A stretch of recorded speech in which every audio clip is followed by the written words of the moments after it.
And we're live. Hey, everybody. Welcome to the second edition or episode, I guess, of Tremendous's The Ninth Age Square Table, because round bases are for sissies. So today, I've got Green Dragon Gaming with me again, which is absolutely outstanding. Hello, everyone. Mark, or Sir MC 2015 up on the boards. And then, of course, we've got Tunafishsandwichify, or Sandwichify. How does that pronounce? I never did figure that out. Nobody ever gets it on the first try, so don't worry about it. Yes, it's status quo. Tunafishsandwichify. Tunafishsandwichify. Excellent. Excellent. Yes. Well, when I have you on my Blood Bowl team, it's just tuna. And you actually do quite well. Oh, sweet. Green Dragon, you got killed. I apologize. But, That's par for the course. And I'm Lord Tremendous, better known as that fat guy on your YouTube channel that likes to dork around with ogres online. And I'm okay with that. I like to live up to that, or live towards the sides of that, however that one works. Today we're going to go over a handful of topics just that are all Ninth Age related. But first, Green Dragon, do you got anything you want to talk about real quick before we get started? Yeah, actually, and Tunafishsandwichify and I are actually going to the same tournament, which is being TO'd by XPR, which is Battle Cry down in Baltimore.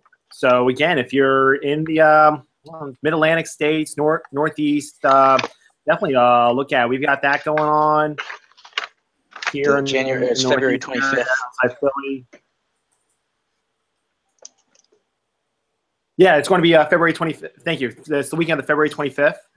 And you can get to that on the Ninth Age boards, or go to, what is it? Titan Hobbies and Games in Gaming. Sounds about right. Yeah. Yeah, and we got that going on. And, of course, then we're also doing looking forward to Brawlers Bash at the end of March, which is going to be in North Carolina.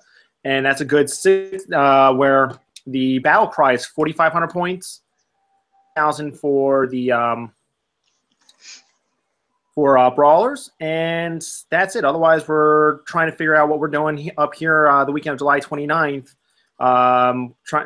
We have one venue, but I was trying to find possibly a better venue for a tournament up this way, and we don't know. We're trying to decide whether it be 45 or 5,000 points, and that's what we have going on. Outstanding. God, that's a lot better than what I got going on. I'm just on February 11th. I'm going to be driving out to Baton Rouge to play in a local one-day tournament. Just 5,000 points of beat the crap out of people we don't normally get to play against, which will be fun. Battle reports will ensue, and then what is it?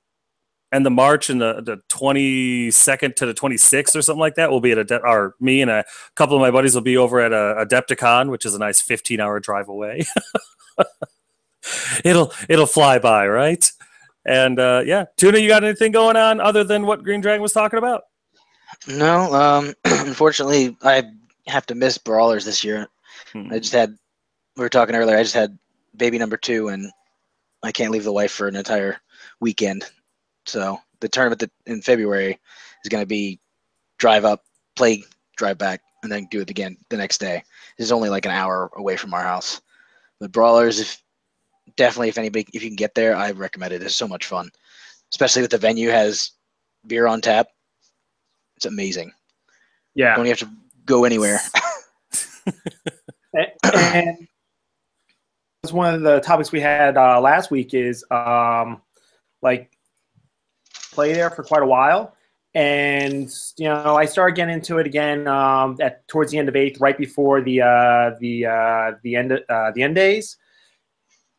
The death to that game that shall not be named, and I just got back into it, and I can't say enough about the guys down there. There are a bunch of different clubs, and the guys who I met when I went down to the Quest for the Grail, so much fun. And again, my whole big thing is it's not a question of being competitive, because everyone should be competitive. It's a game. You want to try to win, but they're fun to play. They're easy going, and can't say enough about them.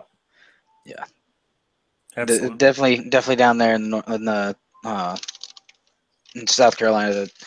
The tournaments they have down there are awesome, and everybody that you play against is fun to play against. Actually, like knows what they're doing, and it's always a good time down there. Well, excellent. Yeah, like I said, you guys have a lot more exciting stuff going on than I do. We're going to get into it now. The first topic is a topic that I'm sure is the most obvious on everyone's mind, and it's the freeze, the rule freeze of version 1.3. What we think about it, we've had a little time to play with it, a little time to mess around, have some fun with it, and how it's affecting us, our gaming groups, and our general mindset towards Ninth Age right now. And I'll go first because I'm already talking, and that makes sense. So, Nothing you though. Well, I like my own voice. What do you say? So far for my group, it's actually been a huge boon simply because in the past couple of weeks, I've been able to do multiple intro games for people. Now that the rules have settled, people are interested in figuring out what they are because they don't feel like in a couple of months they're going to have to memorize or relearn rules they thought they had down. They like the fact that FAQs are still going to be released to fix the more broken or easily misconstrued rules, we'll say. Some people call that rules lawyering. I would call it cheating. Whatever you want to do. Well, tomato, tomato.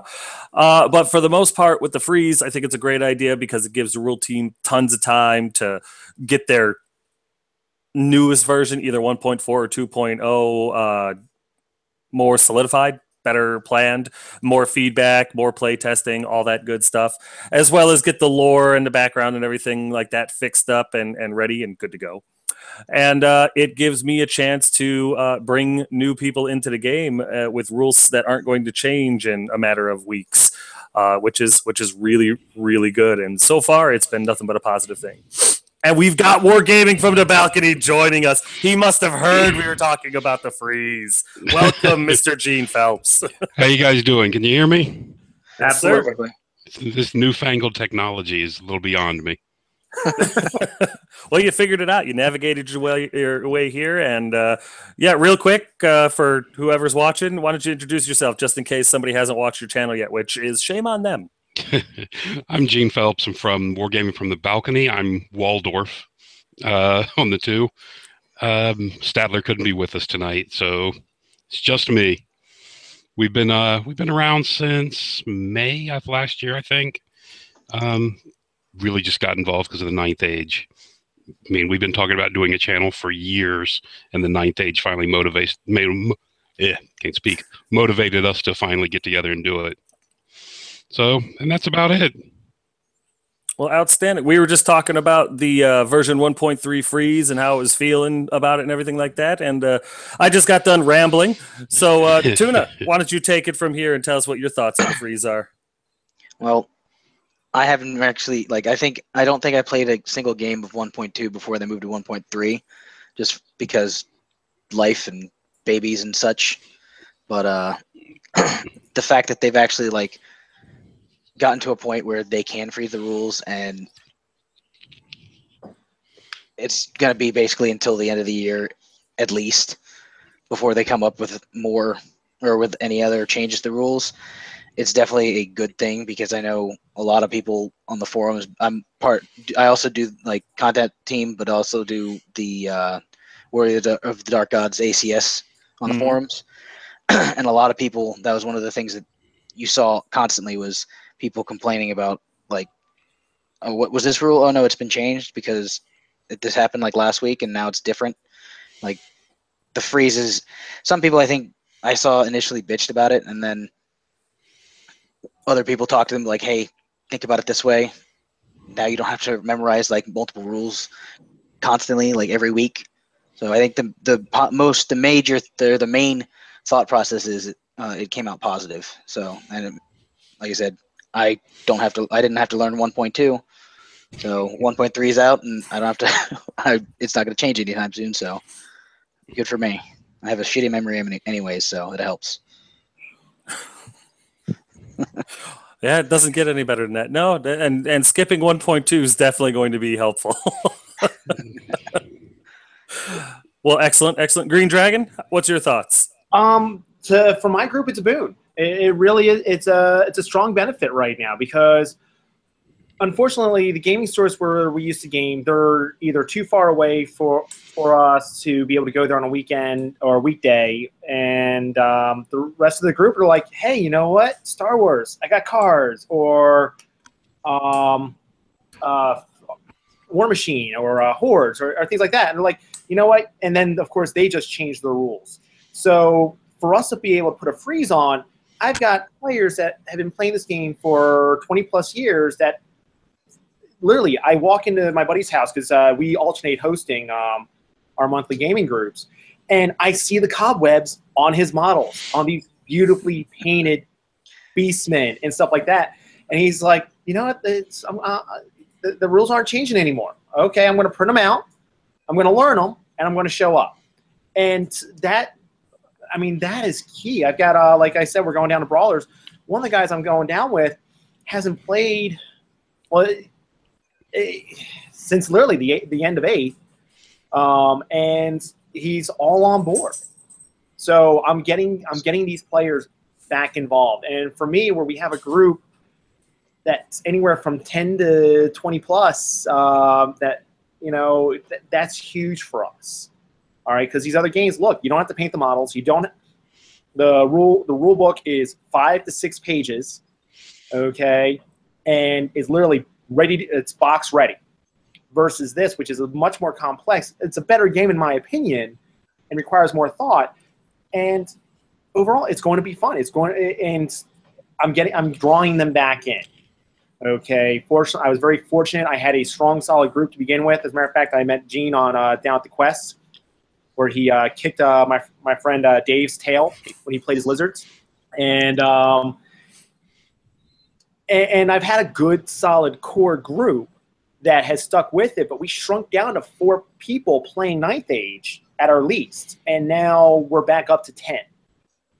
Okay, and now I'm hosting once a week just in my own house, and I have over 7 people showing up. All right, this isn't a store or anything else where they're just like, okay, yep, it's Thursday night. We're going over to Mark's, and we'll be back at like 2 o'clock in the morning. And we do crap like that. But so that's what I think of the freeze. Not only that, but again, Tuna is part of the ACS. I mean, it's allowing the people. And remember, we're all doing this for free to turn around and really get to the nitty-gritty of the rules. Make sure they're going to, in my opinion, do a better job. Okay. And really look at the armies, not just what the fans are saying, what the community's saying, but what's going to make for a fun game, what's going to make for a fun army, and allows them also to have a human life as well. Because again, you don't want to burn them out so that they stop working on the project. That's it. Excellent. Very well put. And that's awesome that your group is coming back. That's amazing. That's, yeah. If that alone, the fact that we can get our players back in and doing it and stuff. Mr. Phelps, please chime in. Yeah. We just did the whole video on it, so I don't want to go over too much, but because that one ran, I don't know how long, 45 minutes or so. But overall, I think it's a good thing. I think there's some, because we have some players as well that didn't want to play because, well, I don't want to play 1.2 because 1.3 is coming out in 2 months. Or I don't want to play 1.3 because there's another one coming out in May. So that stopped some people from playing. But to tell you the truth, I think a lot of those people were just kind of looking for an excuse anyway. I like change. I like the changing rules. I like the keeping up with it. On the other hand, I do understand these guys are volunteers and they're getting killed. They're just putting in hundreds and hundreds of hours, and yeah, it's just too much work. They need a break. So for that reason alone, I'm behind it 100%. I would like to see it keep change for my own personal one, because I think there's a lot of holes still in the game. There's a lot of things I'm not that crazy about. There's rules I'm not thrilled with. But again, they've been working, what is it, a year and a half now, solid, free. So give them they need a break. That's it. They need a break. A break, and definitely a moment to, what's it called? Catch their breath, regroup, regroup and refocus. Definitely. Right. Now, the one thing I am concerned about is, remember when 1.3 came out and then immediately there's a flurry of quick changes and things like that. What I'm worried about is what they're going for in this 2.0 that's going to freeze. Again, it's going to lock down again. From what I understand, they're going to be coming out with a 1.99 or something, and then a 2.0. Well, 1.99 is just going to be the 2.0, but with waiting for spelling check or basically verbiage and stuff like that. Well, I mean, my concern is there's going to be some problems with that, and I think they should do a 1.9. Let it out for a month or two before they try to lock something down. I've actually heard the possibility of playtesting around that being thrown around, so that is a possibility. Well, playtesting's nice, but that's going to be tough with everyone getting warmed up. And I mean, the better players, especially around that time, are all going to be, practicing for tournaments, ETC and their own tournaments. So that's going to be kind of tough to get some serious playtesting done. But anyway, go ahead. I was going to say, I think the big thing people need to remember is the game's still technically in beta. Correct. But 2.0 is, from my understanding, supposed to be the release. Yeah. The alpha release. It's my understanding it's supposed to be the release of the rules, okay, in which case the rules themselves, so the main rule book should be more or less locked down at that point. Correct. Okay, not so much the armies per se. Oh no, yeah, the armies still have a ways to go. The rule, I think, like you said, like you guys said, the 2.0 is definitely supposed to be. I'm pretty sure it's supposed to be the main rules, like what it's going to be. Correct, and then, from my understanding, again, at some point after that, the army books will start coming out, starting with starting with you, isn't it? Starting with yours? Yeah, Warriors, Dark Gods, Demons. Because of the fact that. Yeah, it's just the main reason they're doing those is how closely tied the fluff is to the game that should not be named. Correct. Well, here's a question about that. I saw recently on the forums that I guess we're used to 4 different aspects, gods, whatever you want to call them, kind of dominating over the warriors and the demons and stuff like that, but it's looking like we're going to be getting the 7 deadly sins. Can you talk about that at all? Is any of that not classified? I did see a little Facebook post, but I don't know any more than that. I think they did just put a big thing out, basically highlighting what each sin, like the name of the god, by from what the I don't know if I think they put out fluff where it's like basically the majority of the fluff that they talk about in the rulebook is done by from the point of view of someone in the world. So there's a big discussion on the Warriors general forums about the sins and the differences and the name, how some people are I don't like them being named or whatever because it personifies them too much, makes them feel less scary. But I think in the long run, you have to look at it. It's the fluff is being written by people within the world. So those sins and the names they're called that's what the names are for that specific faction or whatever. That's what they know them as. But whereas the Warriors of the Dark Gods might know them as some other name or just as the whatever sin it is, like greed or lust or whatever. But I know I've actually got, being ACS, I have the inside look of them building the armies, and I will say this, that the way they're going with them, without spoiling anything or leaking anything, the way they're going with everything within those 7 sins, I think people are going to love it. It's pretty awesome in my opinion. It's definitely got me curious. I found the news article on the 9th Age forum real quick. The god Savar, the god of pride, Kulima, envy, Venadra of wrath. I love that wrath is a female. Nailed it. No, any married man and women out there watching, both of you, I love you guys to death. I love my wife to death, but man, the god of wrath. Proximity, I won't comment on that one. Lord Tremendous was murdered yesterday. Caught on live stream. Oh, that son of a bitch had it coming. It's on YouTube. 4 witnesses agreed. Yeah. She was defending herself. Yeah. No, and from what I've seen, and again, I don't want to say too much because I don't know what I was supposed to see and not supposed to see with what I do for them. It's I think everyone's going to be happy, and the most important thing that to me people need to realize is this is not GW. That world is gone. It's dead. It got burnt by a lighter the size of a flamethrower.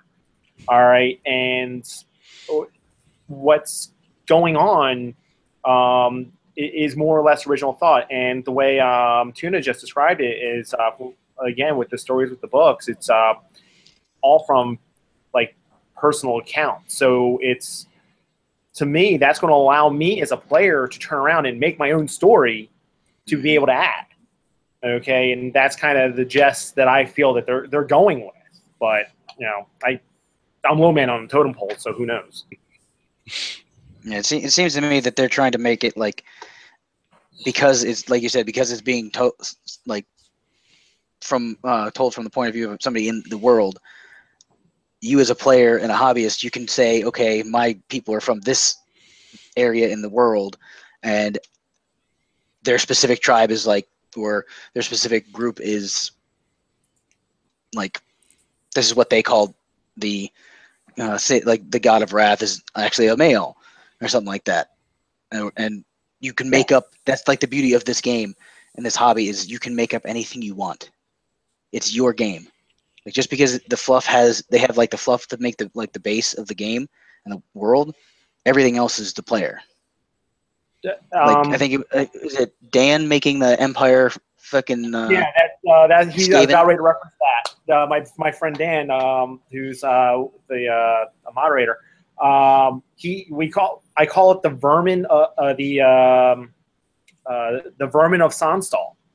Okay, because his entire, it's almost completely kit bashed, and it looks great. It's coming along. You can find it on the 9th Age for his blog, the Rat Man or whatever he's calling it. It's a complete total fluff. It's and he's just using Empire rules with these models that he's literally built, and that's what we want. That, to me, that's what I want to do. Okay, because like my first army is Equitane. All right, and I feel sorry for you. They're still good. No, there's not. There's not. Nothing. There's nothing there. There's very little. There's a little light, but not much. Yeah, the horse went down 5 points. Congratulations. Oh, did it go down 5 points? Yeah. Yeah, you know what? That's a win. Yes. So. But no, it's like, I've always thought of like that army as like King Arthur. Correct. And things like that, and people are like, oh no, it's French. Like, no, it's Arthur. It's the Green Knight. It's much. The Arthurian legend. So that's always what I went with. And when I was doing campaigns and stuff, and I'll have one going on again here shortly, that's what I created. And since then, like, I've been playing my dwarves because the empire, the kingdom is a little rough around the edges right now. So that's being very kind. Yeah, that's my second army, is the Kingdom of Equitane, or my second favorite of all time. And yeah, I brought it out and tried to put together a list, and I said, I just can't do this now. It's tough. It's an infantry army. It has definitely, the attention on the infantry has definitely overshadowed the attention they should have paid on the knights. I won't argue that, but using the infantry in tandem with the cavalry is viable. But yes, if you're looking to do that, Empire of Sonstal does it just fine. You're right. They do it twice as good. Yeah, if you want to play your King Arthur army, and I agree, it's King Arthur, it's not French.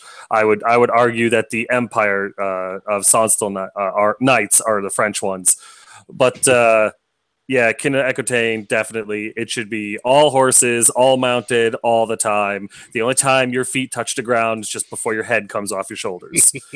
But but that's just me. I play ogres, so I want all your feet on the ground. So Well, it's not hard to do with that army.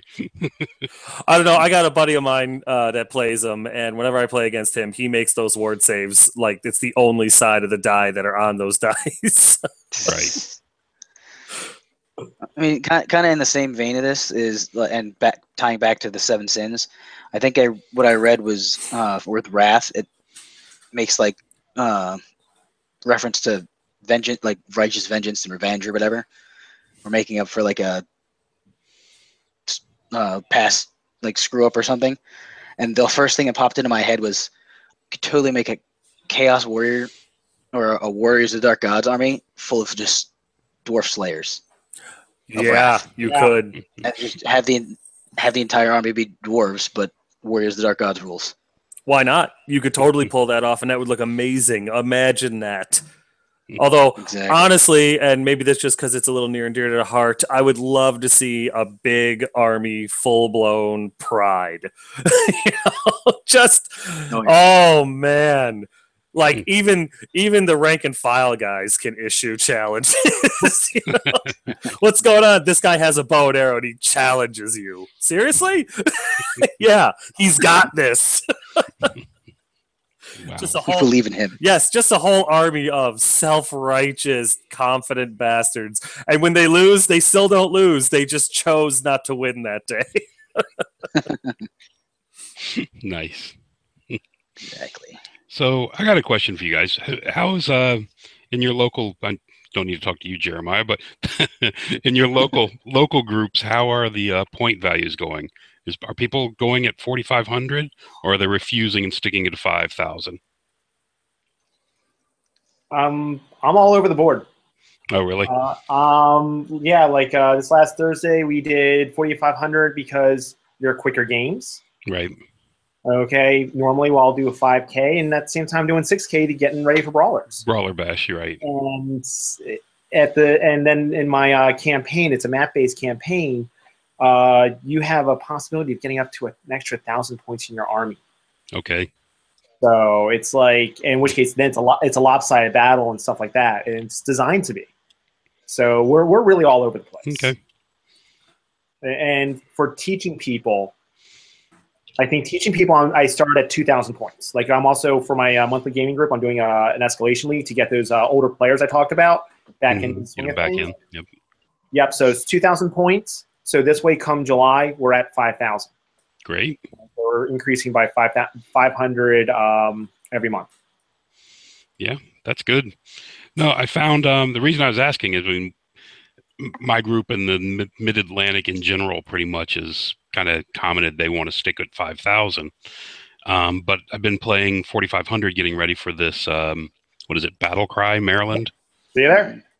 Been playing 4,500, and those games are fun. And the 4,500 makes you make choices that you don't have to in 5,000. I mean, there's pieces you have to leave out. I actually kind of like 4,500 a lot. Well, now that I've been playing it. I was playing 2,000 points. Like again, in that Evil Company's game, 2,000 points was the base, and all of a sudden, I remember it was like 6th or 7th edition. We're at 20. Correct. And then all of a sudden, it was at 2,500. More models. It's called more models, more money. Yes, pretty much. And then end times. Oh, look, 50% characters. Right. Here's a $100 model. Go for it. Yeah. So, yeah, it's I don't know. I agree with you, Gene. I like having those choices in your army because to me, if you're going to make a theme, then that's going to force you to lean one way or the other. Right.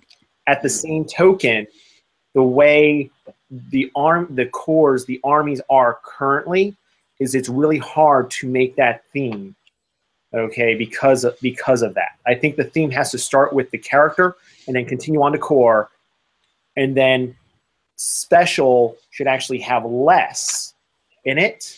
Right. Okay, forcing you to then say, okay, well, my theme is like I'll stick with dwarves. I'm going with a Slayer theme, but I really want that unit of Deep Watch. So I have just enough points to take that one single unit of Deep Watch and then going to everything else is going to go with this other theme. Right. So Yeah. that's that comment's going to get you hate mail. Yeah, exactly. Don't take away my special. And you want to really talk about hate mail is, I think, why is it in a game at 4,500, core is the least amount of points we spend? Core is supposed to be the core of your army, and everyone goes with the minimum they can hit on it. There's more characters, there's more specials. Yeah, anyway. Yeah, but that would definitely cause a revolt if they tried to put core up to 50.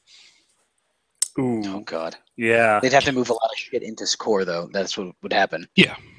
Yeah, more would have to be considered core, I think. Or maybe not. Make it a core game. Yeah, that's when people, that right there will get you lynched. Yeah. Well, no. Again, go before people start spamming us with hate mail and go to lynch us. Send it all to Lord Tremendous. Bring it on. I can take it. Go ahead. You know how to get in contact with me. I'm the internet tough guy. Look at this face. It was made to fight on the internet, okay?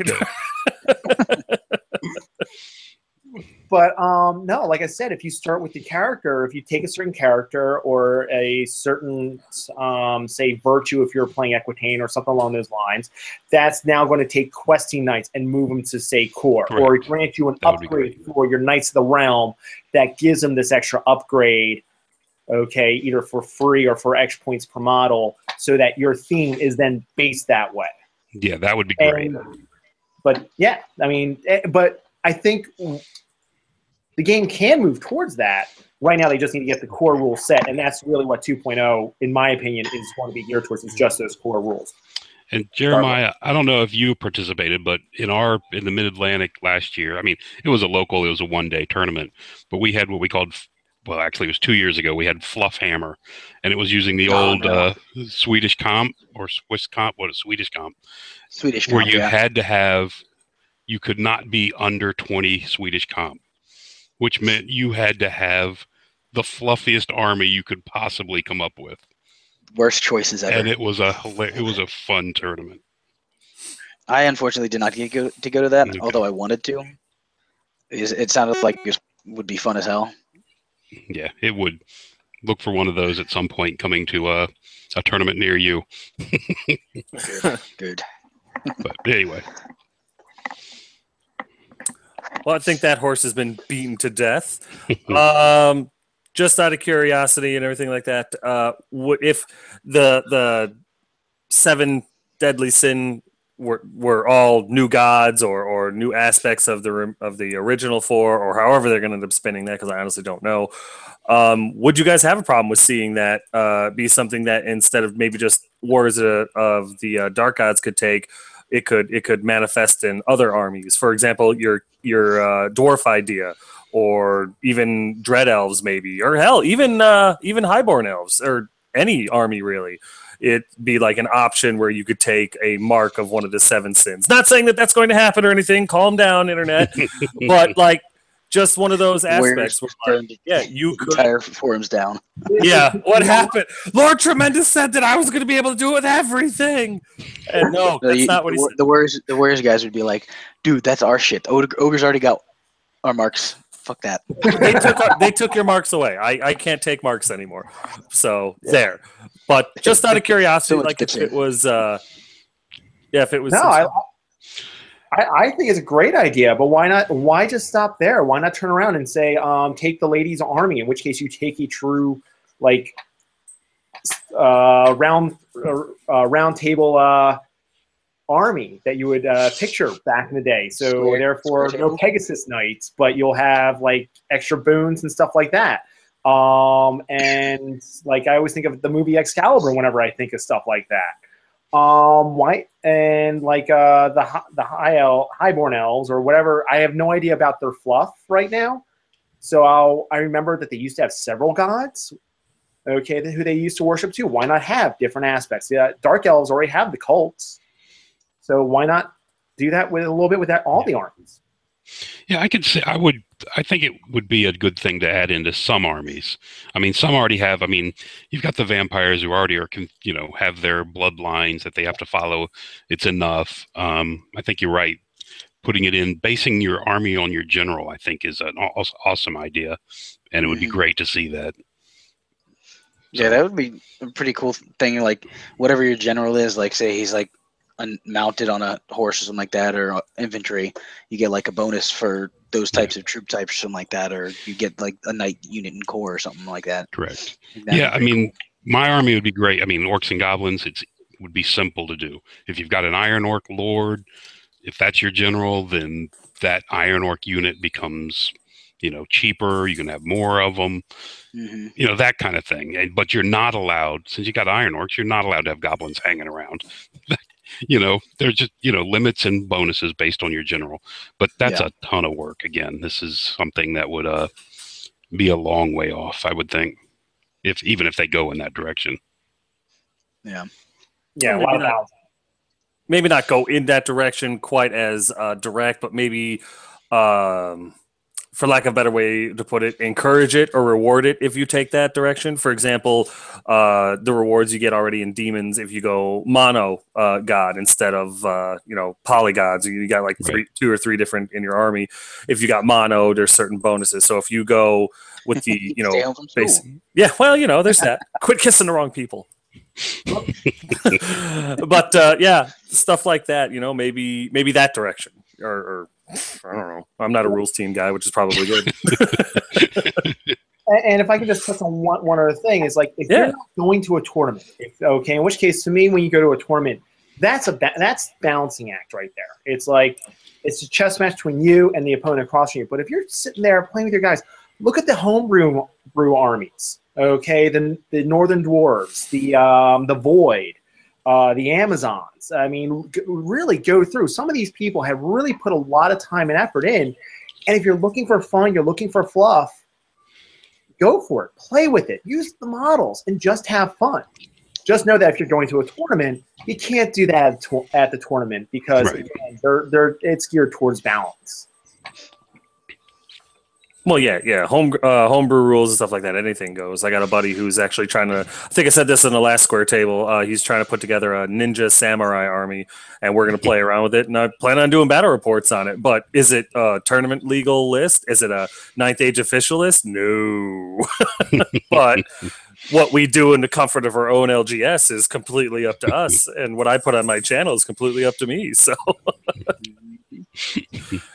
Definitely should have some fun with that. And yes, I'm with you on that one, Dragon. I would definitely encourage others to do that, especially if it gets people interested in the game, because you can do that.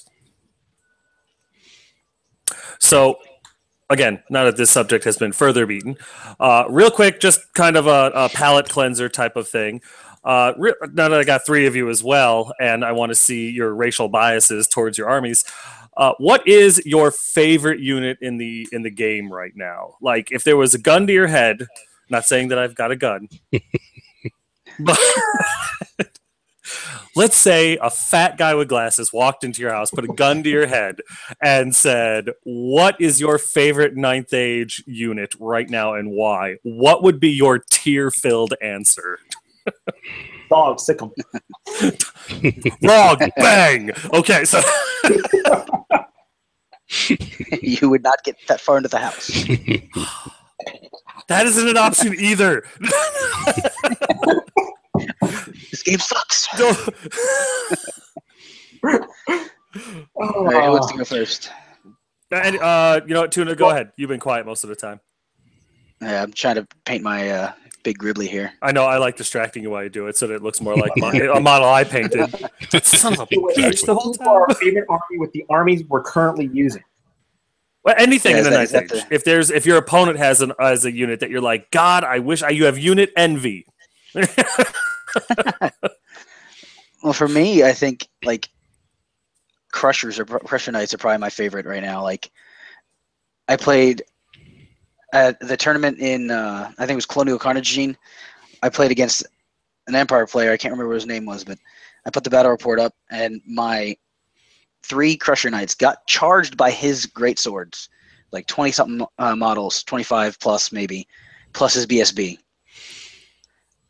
They completely like demolished them, broke them, ran them down, and then went around the back field and just took everything else out, like his wizard bunker, his little like stupid pew pew wagon thing, and just destroyed shit. That is a terrifying unit. No argument at all. I love them. And then just recently, I played my little brother with a test brawlers list on Universal Battle, and I made an army that was just like, I think 3 units of crushers with 3 crusher characters in it. And they had lances, and I went straight into one of his gargantulas, and in one turn it was wiped out. Oh yeah, like on the charge. That'll do it. I've had that happen with 2 Tusker Knights, Tusker Cav out of the ogres. Yeah, they're quite gross. Anyways, that's mine. Currently. Well, mine, as far as favorite unit to play lately, has been the Orc Lord on the Wyvern. Oh yeah, Ben tried that. Fuck Frenzied. Oh, it stinks.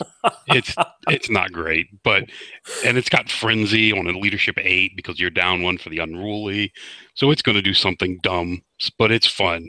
I'm an Orc and Goblin player. I like fun units. It's a fun army. But as far as units that I have envy, that's the Ogre Mercenaries. Yeah. Oh god. It's probably the flat out best unit in the game. That is incredible. I don't know who was thinking what. I don't know what they were thinking when that unit came out. It is ridiculous. And that it's been maintained the way it is. And you can tell how well it is, how good it is, because of the smile on Lord Tremendous's face right now. Well, believe it or not, I actually took the Mercenaries out of my list because I wanted to try Tusker Cav. You wanted to try to have a slight chance of losing a game? I've lost plenty of games. See, the army isn't the problem; it's me. But okay. No, I was able to acquire some Tusker Cav, and I wanted to try them out. And there's just something about ogres on Tuskers with great weapons that does it for me. And so I'm trying that out right now. I like the speed, but I am toying with looking at doing a Merc unit again, replacing the Cav with Mercs. But I'm going to play with the Cav for now.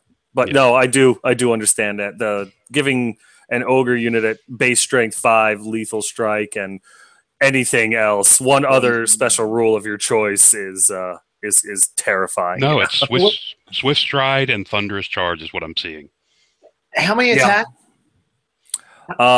Base 4, but if you give them Iron Fists, it's 5. Yeah, and your champion goes to 6. Yeah, if you give a champion, so you're looking at 4 wide, rank, 21. 4 wide. Yeah, that's not including any supporting attacks, which could be up to 12 more, or up to 9 more. If you've looked at my channel lately, I've been playing ogres all the time. I'm really familiar with that number. Yeah. That's all I can say is, that's where I definitely have envy, and it hurts. It hurts getting turned around and getting charged with that unit. Even charging that unit, it hurts. Yeah, you can. It's I4. Yeah. My advice to you, shoot the living crap out of it. Don't let them even march across that field. You put their ass in water, and you just shoot the living shit out of them. All right, they go to move up, you turn around, you take. It's like a knife to a gunfight. That's what it should be. I've had people chaff up my Merc vets and ignore my monsters, ignore everything else, just to lay down withering fire. In fact, my Empire Sonstal guy, he fired his volley gun at the Mercs every chance he got, and he killed all but one. And that one remaining guy took out that fucking volley gun. And then he was killed by the handgunner unit. But yeah, it was great. It was like, okay, cool. So I spent all 6 of my Merc vets to take out a volley gun. Right. I feel like I got the short end of that stick. Yeah. Serves you right. I had it coming. For me, my favorite army currently to play with is going to be my Deep Watch. With my Dwarven Holds, because that's the army I've been playing the most with. Those are the old Iron Breakers? Yep. Okay. And to me, it's not just the unit, it's what you're able to throw into that unit to make it as versatile. And the Dwarven rules, in which case you always have a bonus either on the charge or when being charged. Okay? And that to me has been, that's my nut for my opponent to break. And the same way I hear about Lord T with his with the mercs, that's how my that's how my gaming group feels about my Deep Watch. Okay, because I'll turn around, I'll throw that king in there, I'll have my BSB close at hand. You want to charge them? Go ahead. You want to hit him with a flank? Go ahead. The only thing I have to fear is that gosh darn steam tank that Dan throws at me. Okay, because that thing just grinds the living crap out of me, and no matter what, I can't wound it. No, that is right now my favorite unit, and that's because of the synergy. It synergizes my army. Like we touched on it in a topic that was beaten very much with a dead horse. That is currently dead, but it's I put my king, and I have a lot of clan warriors because to me you should be part of the clan, and then his personal guard is not King's Guard because they suck. It's going to be that unit of Deep Watch because it's a nut. And I share Gene's feelings about the mercs for the unit. I would love to turn around. I think we're all been playing long enough. We all remember we used to be able to take them as a mercenary unit in your army. Oh, right. Goldfags, ogres.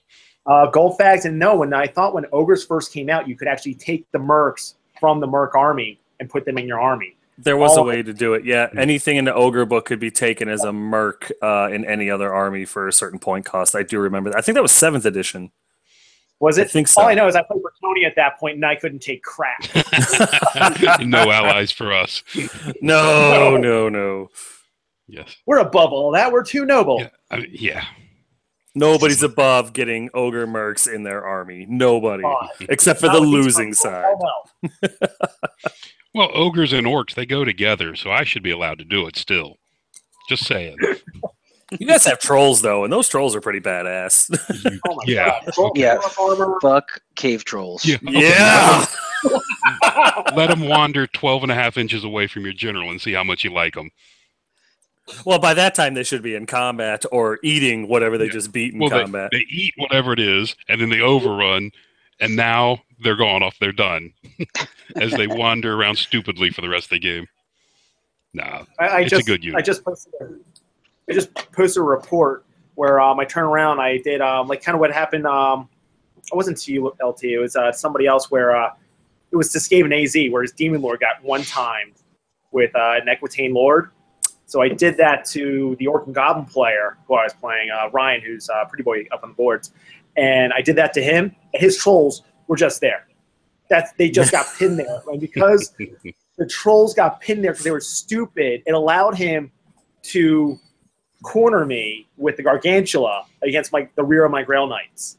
So no matter what, I just kept failing my my reform test. I couldn't bring my Grail Knights the rest of them over. So I had one Grail Knight fighting against Gargantula, and nothing happened between the two.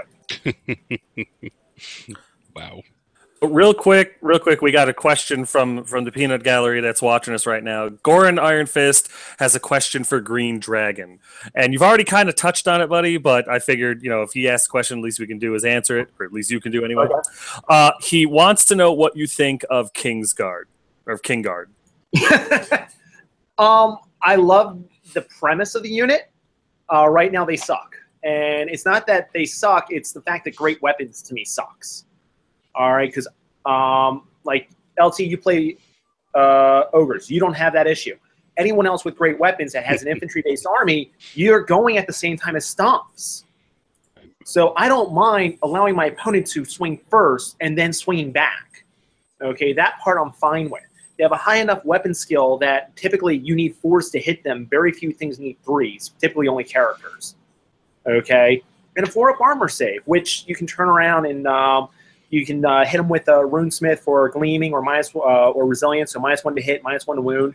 So there are buffs you can give them, and the damage output is great, but are they worth their cost? No. Now, I've been doing some play testing, and I posted it up there. I like them with halberds. If you can field a Kingsguard unit using halberds, then now, yeah, they're only strength 5, but they're I2, so I'm not going before the stomps. I'm going to get hit with those trolls, and yeah, trolls are going to swing. I'll probably still have all my attacks, and I'm going to make mincemeat of those trolls. So those stomps, who cares? Is that a legitimate choice for them? Halberds? Why wouldn't like? Unfortunately, it's not in the. I play tested it. I play tested it and said, "Hey." So it's not in the book. Hey, no, it's not in the book. Okay, I was having nightmares already. But again, so Gene, I mean, it doesn't change anything. As a matter of fact, it takes them from strength 7, strength 6 to strength 6, strength 5. Right. But you're no longer worried about those stomps anymore. Correct. I'm going to be able to make mincemeat out of whatever's hitting me and then do that. If they do that subtle change and it doesn't break the unit, it keeps with the balance and actually makes it viable. I haven't taken a real close look at dwarves lately. Apparently, I will be coming the end of February, from what I'm hearing. From what I'm hearing, a couple of you guys are bringing dwarves, right? I am. I've got 3 of us. Unfortunately, it was a little too late when we got posted, so just 3 of us are coming down.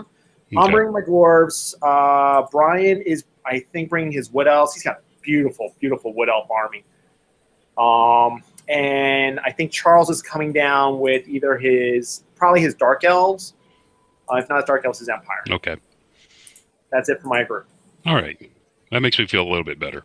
I fear dwarves. That's another excellent question. What army do you guys absolutely dread seeing across the table from you? Yours.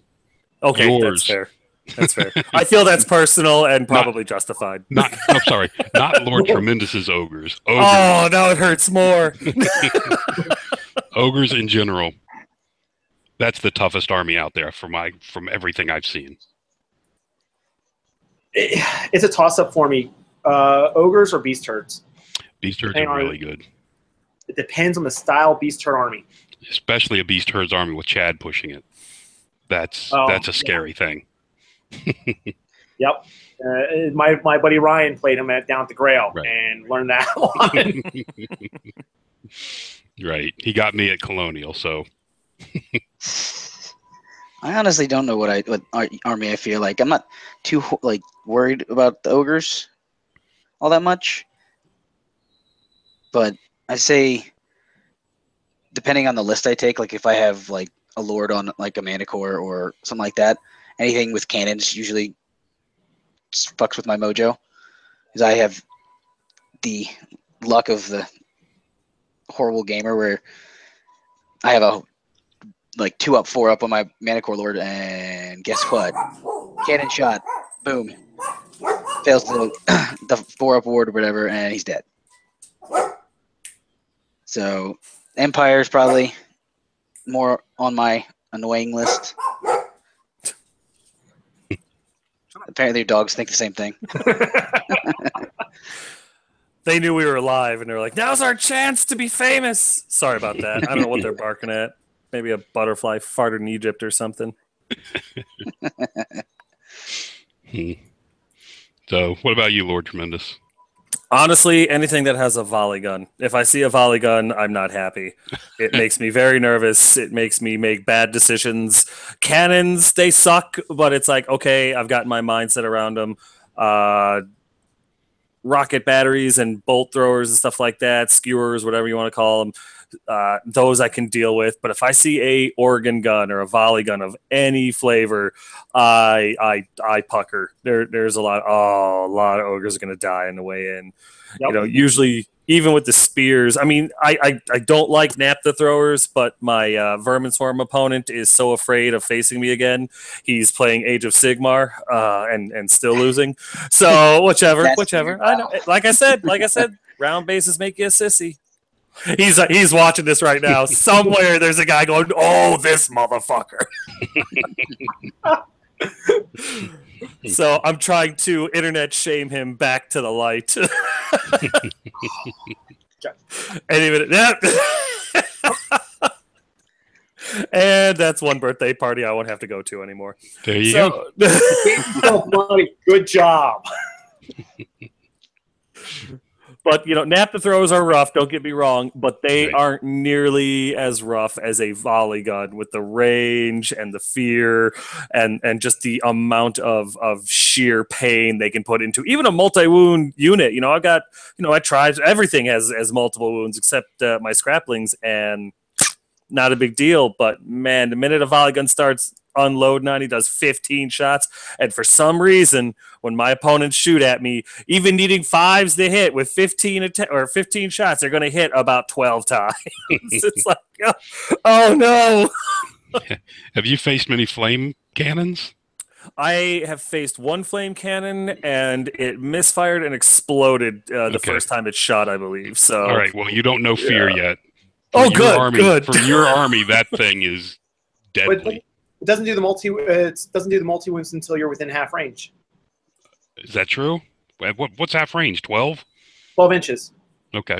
Yeah, that sounds right. Okay. Like I said, I saw one. It blew up. It really didn't do anything scary or anything like that. So you're right. Maybe I haven't seen it in its full glory, but yeah. If it's dropped down to only multi wounds at 12, that's a good change. But it's strength the dwarfs is currently strength 4 until you're half range, and then it goes to strength 5 D3 wounds. Wow! Remind me never to fail a charge against dwarves. Oh, that actually reminds me. One of the things on the whole envy is for me, and it's probably weird, but warriors have always been the character army. But every time I try and man up to one of those stupid, like, in Kingdom of Equitaine Griffin Lords, those motherfuckers. Yes. They're just like, oh, you want to hit me? No, sorry, can't do that. Now you're dead. Like, I'm a Chaos Lord on a Manticore or a fucking dragon, and a tiny little hippogriff fucking human just wrecked me. Like, what the fuck?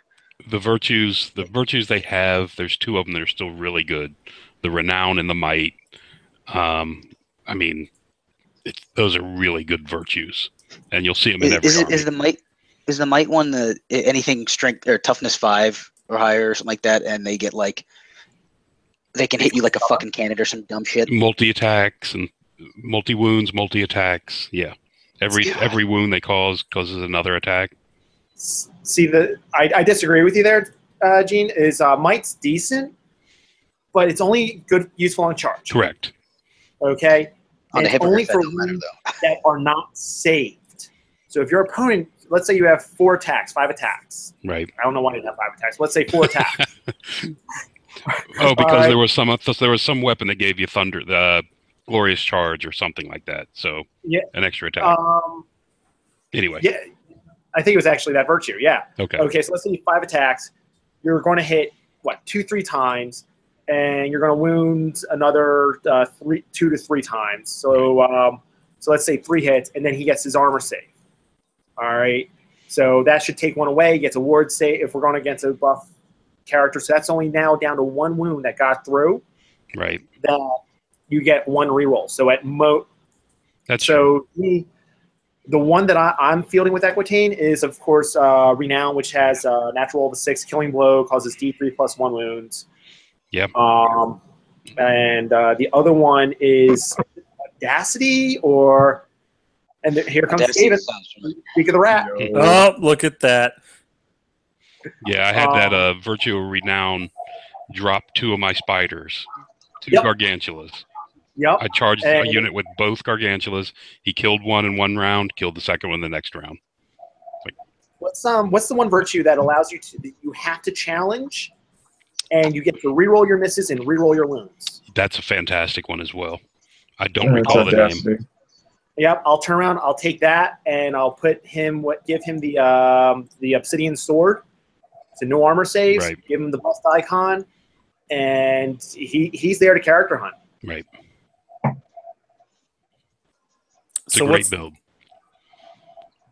What's going on, Skaven? What do you got for us? You got in after dodging all my invites? They still haven't come into my inbox. I'm sitting here both in Outlook and on Gmail, and neither one of them ever hit. So I think you're trolling me, not the other way around. What's going on? So picked up that WTG army, I should say. So I'm toying around with that and half thinking about doing some more of that. And by half thinking, I mean, well, I picked up a lot on Bartertown that happened to contain the Mears miniatures Dragon Ocean. So I'm like, well, we might as well go whole hog. So we'll see where this ends up. If it's just a couple models, if I do a full army. But I enjoyed my game with the Wrath army, and we'll see how this works out going forward. So that's what's going on in my life at the moment, other than toddlers, etc. So. Yeah. Everybody's is having kids. Y'all had to make the mistakes, and you need. Well, I shouldn't say mistakes. That's wrong. I apologize. You need to have the kids earlier, so that now in our later years we could just game more, and they could watch themselves. Y'all did it wrong. Y'all did it. Start over. Or they could travel to tournaments with you. But there you go. I gamed early in life, so that would get involved in gaming early in life. So I can't believe I've made it this long. So I'm just thrilled. I'm still waiting for that person to finally just take me down. You know. That's not me. That's not me this time. No, that's mine. Okay. That's my life is that. So the wife is gonna come over and yell at me.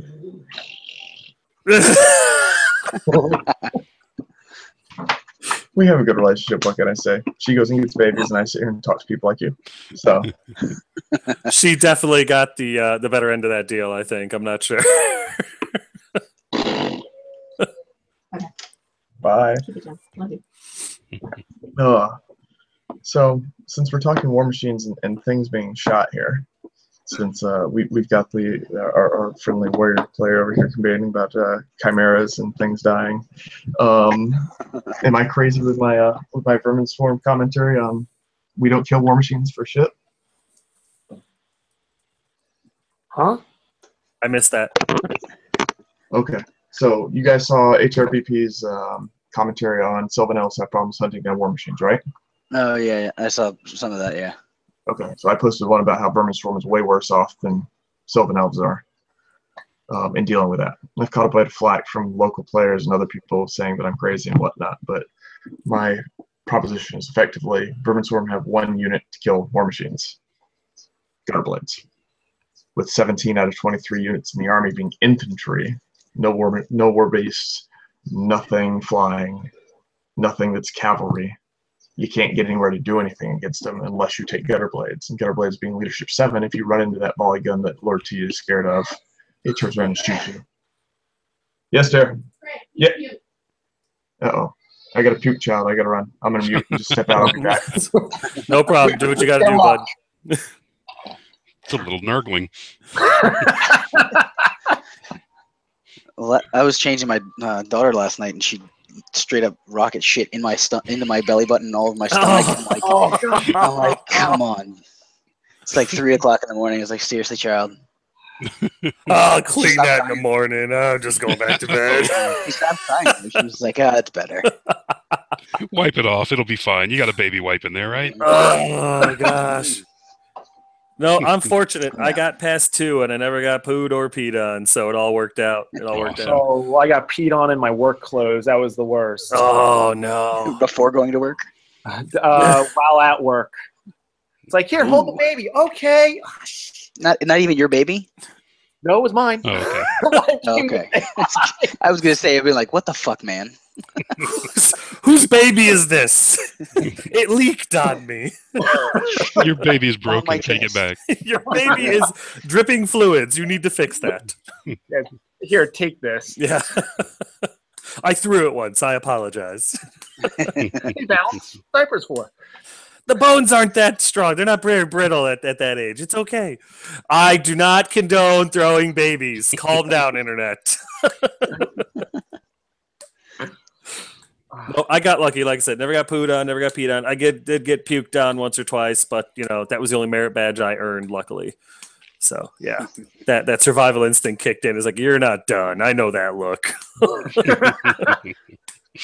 SkaveninAZ's like a brave man. He's got 3 triplets. Right? Yeah. Oh, Insane. God. Yep, he decided to just do the get the 3-pack once. and get it knocked out of the way. Do it one and done. yeah. Wow. 3 teenagers in the house all at the same time. Like, I didn't even like myself when I was a Oh. teenager, so I couldn't even imagine. I have the 2 girls. They're only little toddlers and newborns or whatever right now, but I am terrified when them and my wife all sync up. I have to, like, No, get out of the house. You'll live through that. Don't let your girls do dance. Dance is a whole nother story. Oh, no. I've got a 10-year-old. I just had a dance competition, literally this weekend, and oh my God! Between looking at my 10-year-old daughter in the hair, the makeup, no. Oh God.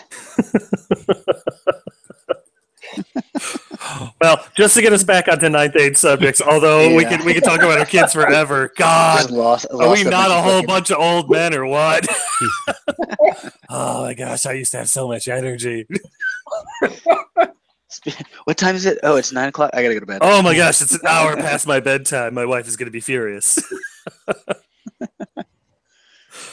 What were we talking about?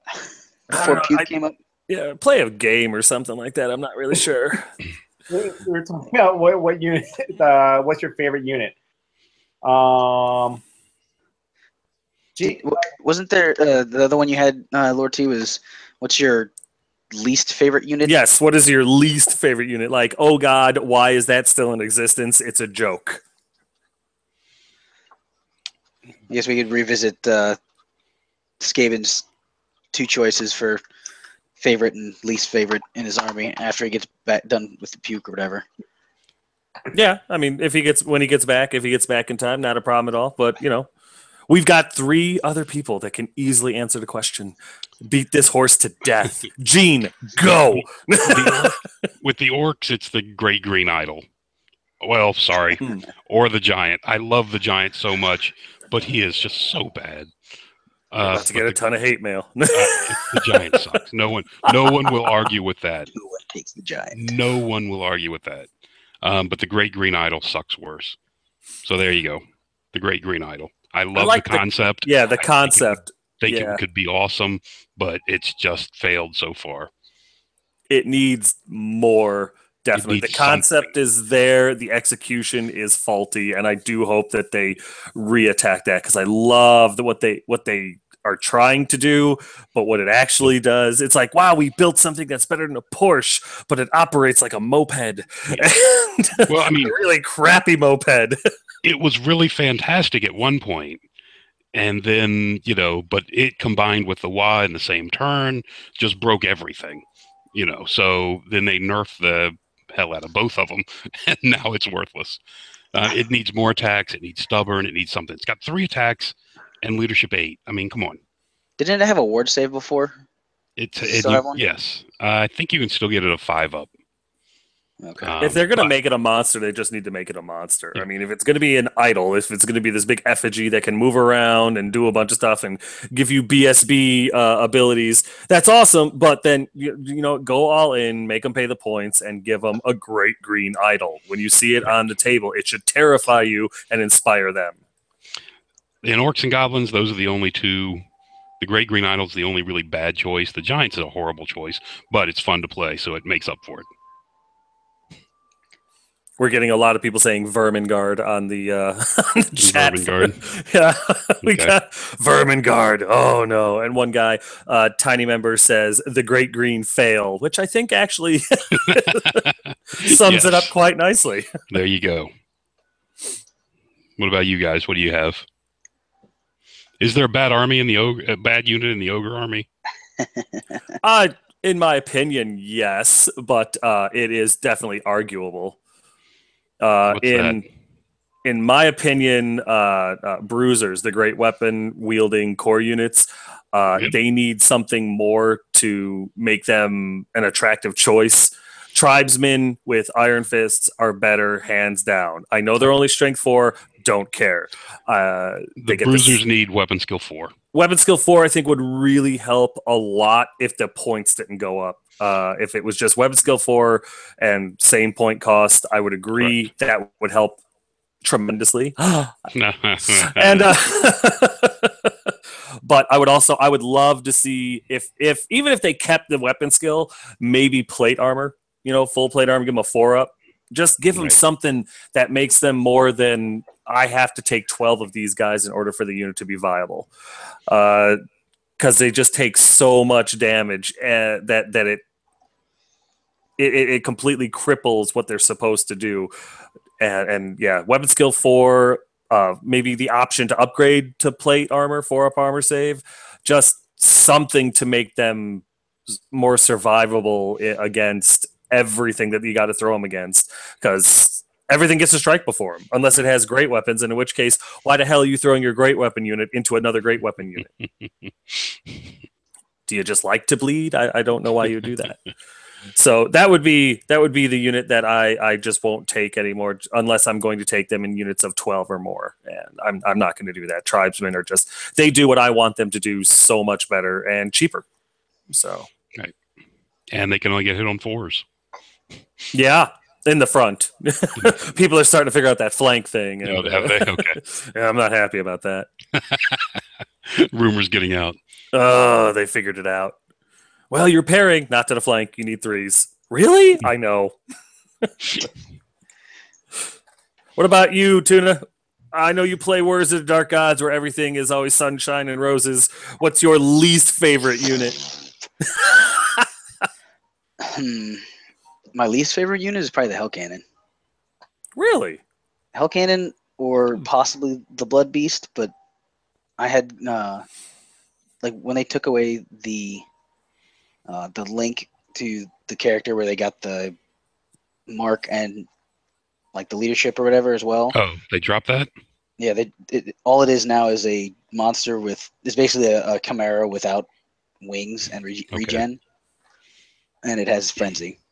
Or hatred, sorry, and it still gets the weapon skill and leadership, but it doesn't take the mark or give the character hatred anymore.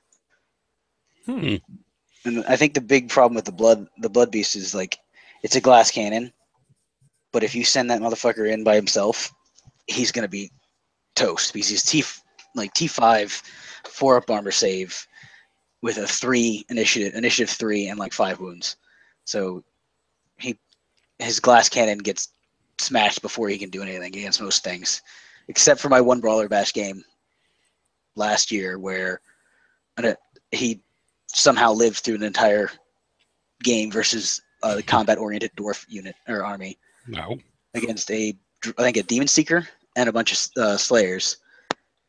Somehow didn't die and ended up winning the combat against them. They were too short. They couldn't get past his hooves, and the hooves are really tough. Didn't work out for him. But yeah, Blood Beast and the Hell Cannon are pretty much my 2 worst units. Mainly because Hell Cannon is constantly failing frenzy tests and not actually hitting anything when I shoot it. So. Oh well, yeah, that's fair. What about you, Green Dragon, Skaven? What's your least favorite unit in your armies? For me, the Grudge Buster. It's why. It doesn't fit with anything I would actually do. I like the concept of it, but it's the point-wise doesn't belong there. And Hole Guardians. Hole Guardians just need something. Unless you're going to turn around and field a large unit of Hole Guardians, you can't get it to work. So you need at least 6, if not more, to make that unit work. And for that point sink, I'm taking Deep Watch and then some. Okay, in which case they're going to serve me just as well. So those are 2 things out of the Dwarf book. Equitane, Cavalry. Anything Cavalry, just... So the downside of the cavalry army is your cavalry. Is that what you're telling me? And I can't argue either. No. He's got a point. The cavalry rules for all the armies. Just they need a boost of some sort. They do. And that's it. Those are the 2 armies. Even though I have many, those are the 2 I've been focusing on over the last 6 months. So that's it. Give cavalry an initiative boost on charge, and that would help both Equitane that help Empire that help a number of different people. Yeah, +2 initiative for a lance, +1 for a light lance. Right, something like that. For me, I've probably well documented what my my dislikes in the Vermin Swarm book are.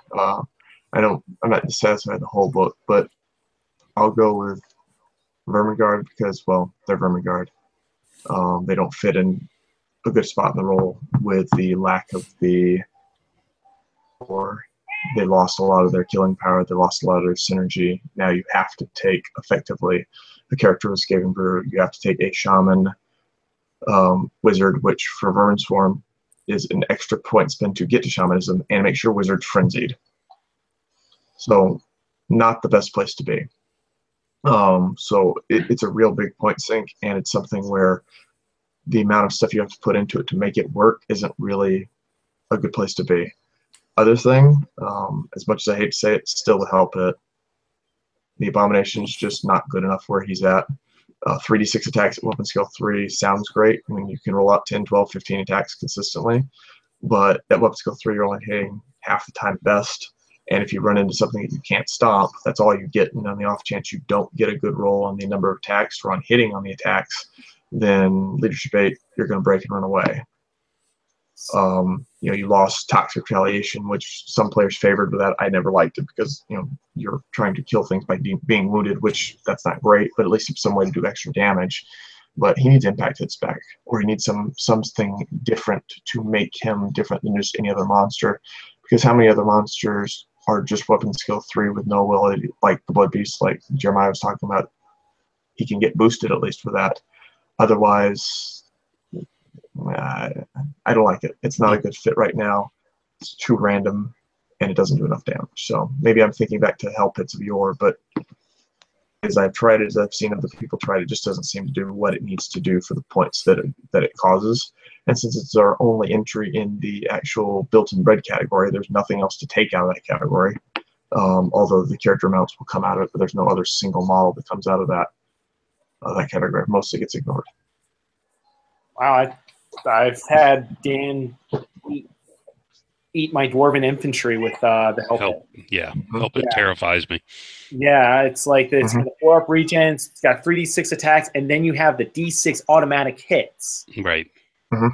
Okay, so it's only against infantry, but yes, it's only against infantry. Right. But that's what its use is against infantry. Like, don't throw it up against cavalry. But even still, what's the strength of its attacks? Isn't it at least strength 5? It's 6. But strength 6 again,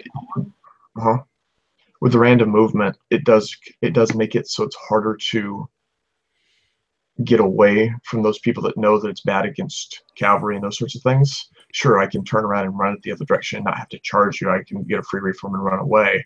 But running away, my 400-point monster isn't getting me anywhere. I need to be able to put it into things I need to put it into, and when people can block it off with cavalry that it doesn't do as well against, that makes it hard. But I'd rather take those points and put them into something, whether it's shooting or something else. Well, the other thing is that random movement, the random movement where it can just, you're behind it, I'm safe. No, you're not. And wait for you lose close combat, and then it's going to run you down. No matter what, the odds are in its favor to run you down, because unlike every other unit in the game, you only get 2 dice. Even though Swift Strike, you drop the lowest dice. Right. Okay, versus random movement, it's the sum of all 3 dice.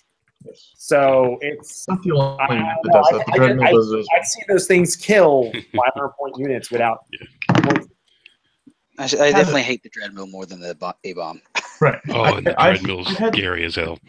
I've had Abominations kill entire armies before. And granted, this is 8th more than 9th, but the Abomination can go through an entire army by itself.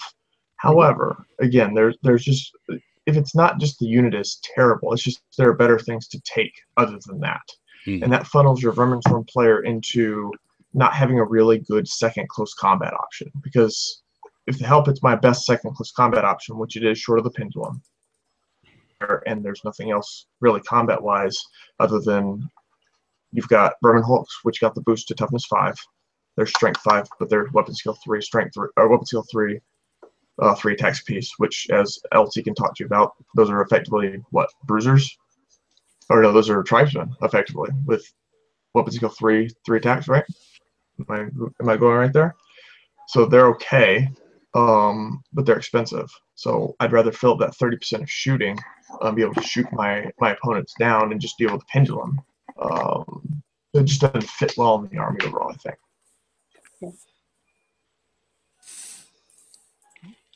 Well, I got nothing. I got nothing. That was perfect. So here's how we're gonna end this show. It's not over yet, so relax, everybody. We're gonna go long because hey, we get paid by the hour. I would like you guys to. I'm gonna put you all on the spot. I'm gonna make you all be creative. If you could literally walk in and pen in, set in stone, one magic item for everyone to use, not army specific, the whole of T9A to use.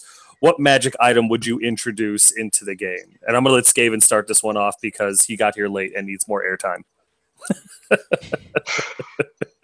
I'm sorry, my kid's second birthday is today, and I'm here at all.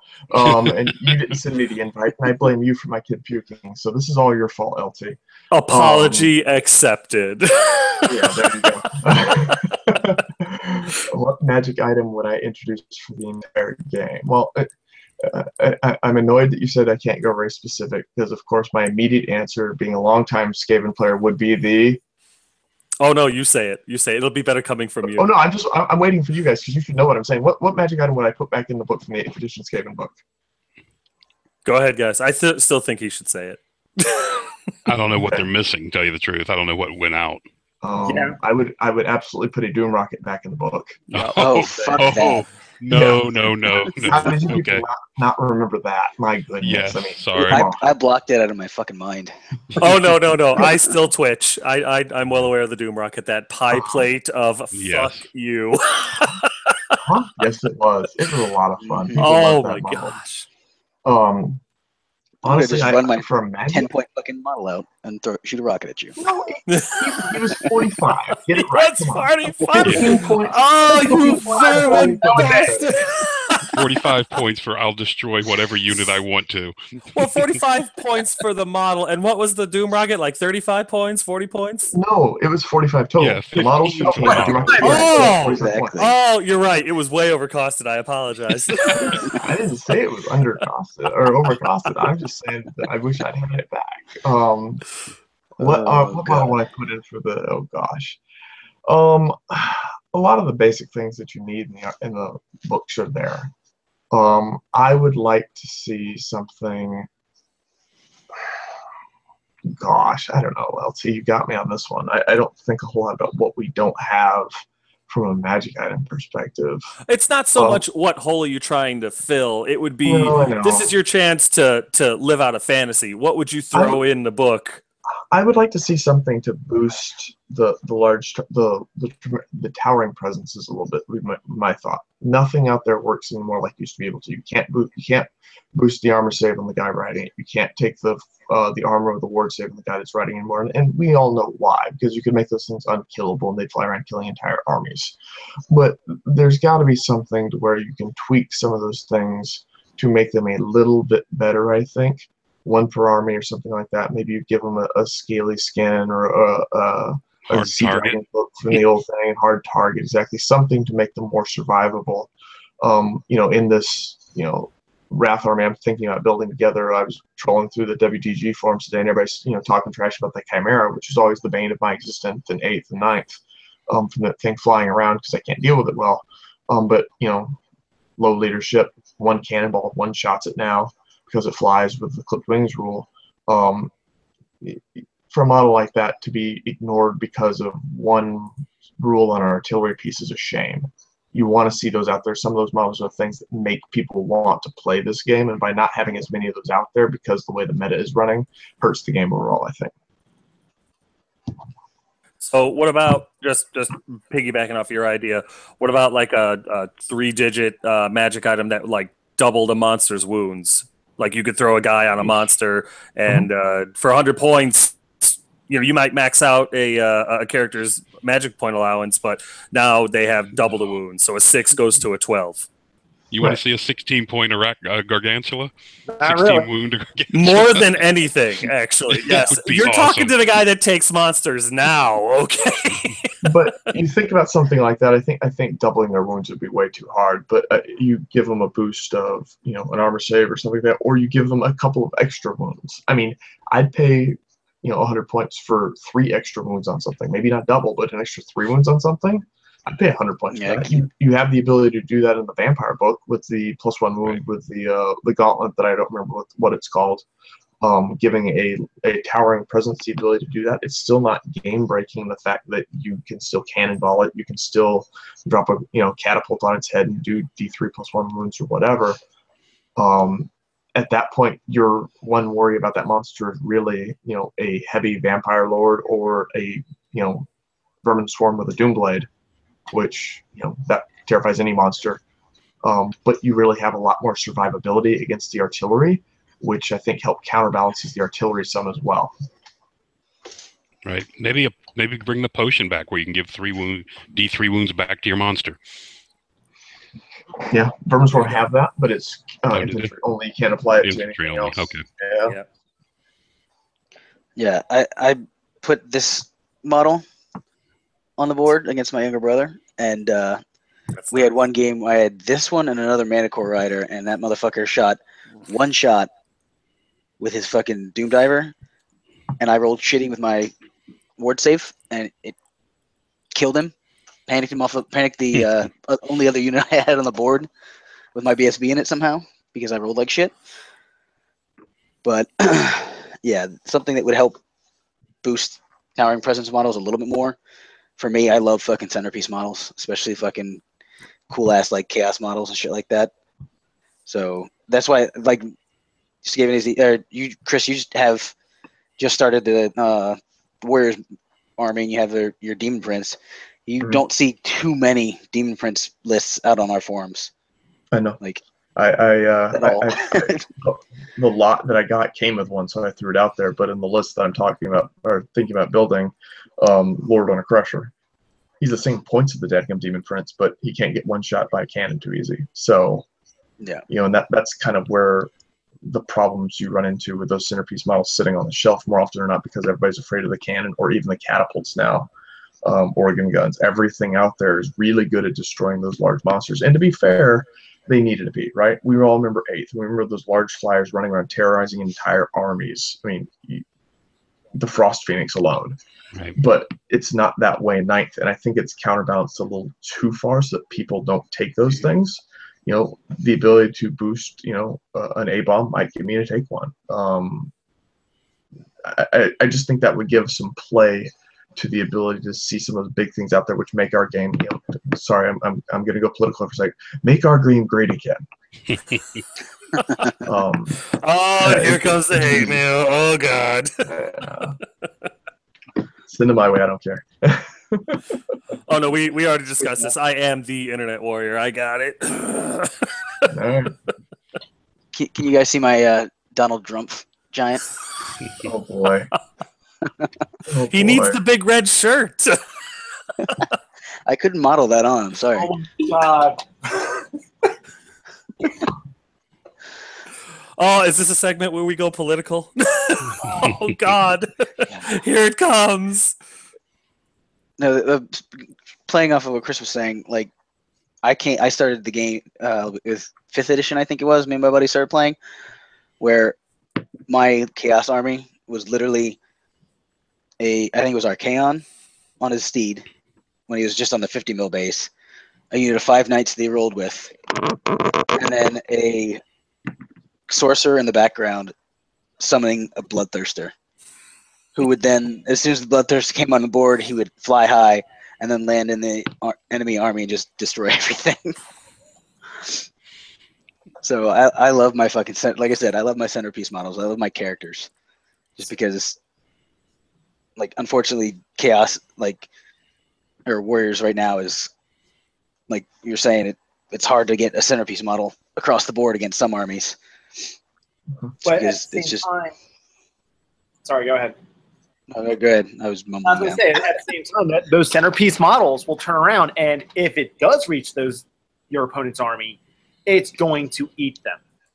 Okay, and again, I'll throw dwarves because I think dwarves actually have it worse than say Equitane does, because Equitane's cavalry, you're getting those centerpiece models in there.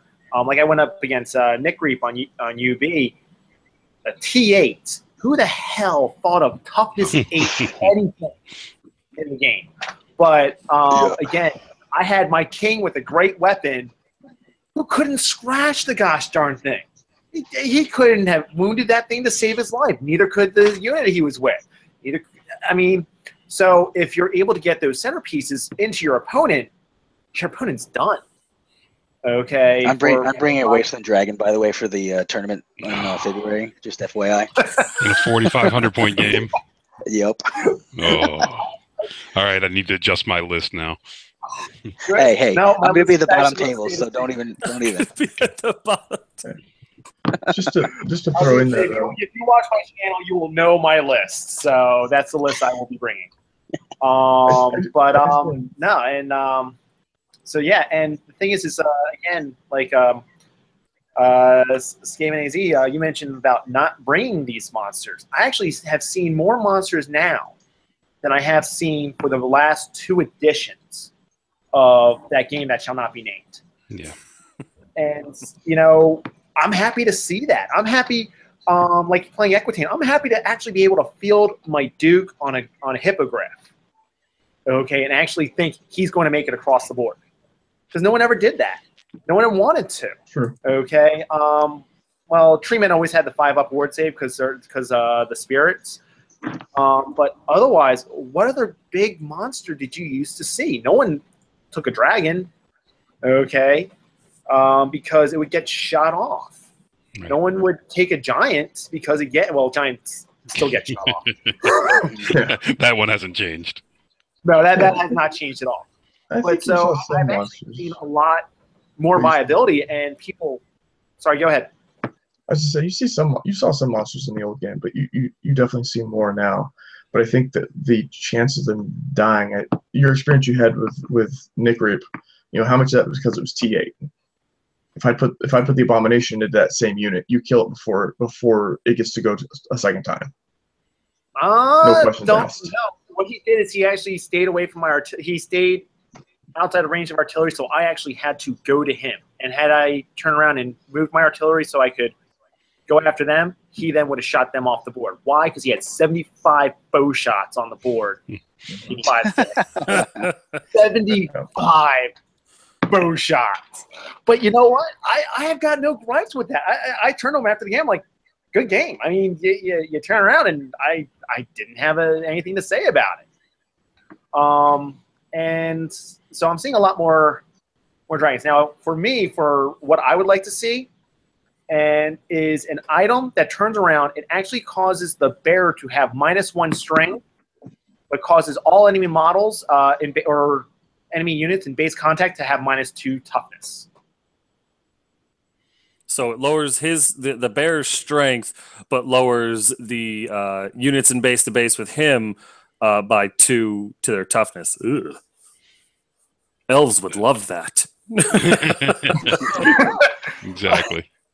A lot of armies would enjoy that. At the same time, most of your it depends, and that fact that that's there, you're going to mitigate your gameplay. You're going to try to get the flank, or you're going to turn around and try to lead that one model away, so it doesn't get involved with anything else. But that's going to be like a key center point for your army a lot of times. That would be the guy I'd want to kill right away. That's for damn sure. Yeah, exactly. Yeah, he's got to go. Challenge.